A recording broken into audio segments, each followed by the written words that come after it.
서브 이슈입니다. 앞으로도 공항은 필연적. 2008년 금융위기를 비롯한 위기의 시작은 대부분 민간은행 때문입니다.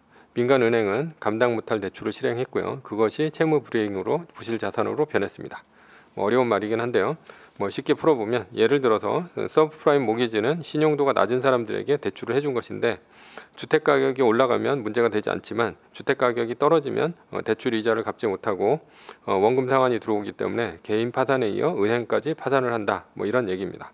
그러니까 대부분의 위기는 민간은행에서 금융위기가 시작되었고 그로 인해 경제공황이 온다. 이런 얘기입니다.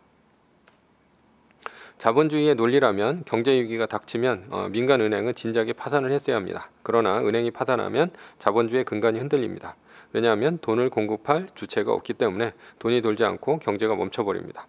경제가 멈추면 기업은 돈을 구할 수가 없고 기업의 자산을 팔아서 돈을 만들거나 아니면 근로자들을 해고를 해서 고정비를 줄이게 됩니다. 그래서 2020년 코로나 위기 때 주가가 떨어지고 채권도 떨어지고 심지어 금값도 떨어진 것이 기업이 현금을 마련하기 위해서 모든 자산을 팔아 제껴서 그런 일이 벌어진 것입니다. 그렇다면 위기는 어떻게 극복을 했나라는 것이죠. 2008년 이전에는 경제 위기가 아주 오래 갔습니다. 왜냐하면 중앙은행이 은행을 도와주지 않았기 때문입니다. 1929년 대공황은 주가의 정고점을 회복하는 데 무려 30년이 걸렸고요. 그리고 2000년 닷컴 버블도 거의 한 14년 정도 걸렸죠. 그러나 2008년 금융위기 이후에 중앙은행은 양적 완화를 통해서 은행을 살렸고 그로 인해서 경제도 아주 빠르게 회복되었습니다. 2020년 코로나 위기는 3개월 만에 전고점을 회복합니다. 중앙은행이 은행을 살리는 방식은 간단합니다. 연준이 은행의 부실 자산인 주로 채권이죠. 이런 것들을 사주면 됩니다. 은행의 부실 자산은 연준에서 해당 은행의 계좌로 컴퓨터로 숫자를 입력하고 엔터키를 치면 대규모의 지급준비금이 들어갑니다. 이로써 은행은 막대한 지급준비금을 갖게 됩니다. 그리고 막대한 돈을 확보한 은행의 위기는 끝이 납니다. 지급준비금은 은행이 중앙은행으로부터 언제든지 현금을 빼내 쓸 수 있는 돈을 말합니다. 그러나 은행의 위기가 끝이 난 것이지 경제 위기가 끝이 난 것은 아닙니다. 은행은 위기 이후이니 은행이 가지고 있던 지급준비금을 토대로 아주 까다롭게 화폐를 시장에 유통합니다. 소위 신용창출이라는 것인데 은행이 10의 지급준비금을 갖고 있다면 90까지는 돈을 찍어낼 수가 있습니다. 신용창출도 돈을 만들어낸 주체는 민간은행 뿐이라는 것입니다. 중앙은행도 돈을 찍어낼 수 있지만 중앙은행은 은행과의 거래만 할 수 있습니다. 대한민국 사람 누구도 한국은행에서 돈을 빌린 사람이 없습니다. 대부분 시중은행에서 돈을 빌리죠. 중앙은행은 민간은행을 통해서만 돈을 공급할 수가 있습니다. 이렇게 공급한 돈을 지급준비금이라고 합니다. 정부도 돈을 찍어낼 수 있지만 이런 돈은 현대 경제학에서 인정되지 않습니다. 정부가 부채 없이 찍어낸 돈을 공공통화라고 하는데 이렇게 찍어낸 선진국은 없습니다. 정부가 돈을 찍어내는 방식은 세금과 은행으로부터 돈을 빌리는 부채로만 찍어낼 수가 있죠. 결론은 돈을 찍어내는 주체는 민간은행뿐이라는 것입니다.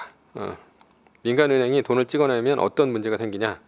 부동산 거품, 주식 거품, 이런 실물 자산의 거품이 생깁니다. 2000년 닷컴 버블, 2008년도 금융위기 등이 주식, 부동산 버블의 대표적인 것입니다. 부동산 버블이 생기려면 반드시 돈을 대는 주체가 있어야 되는데요. 그것이 바로 은행입니다.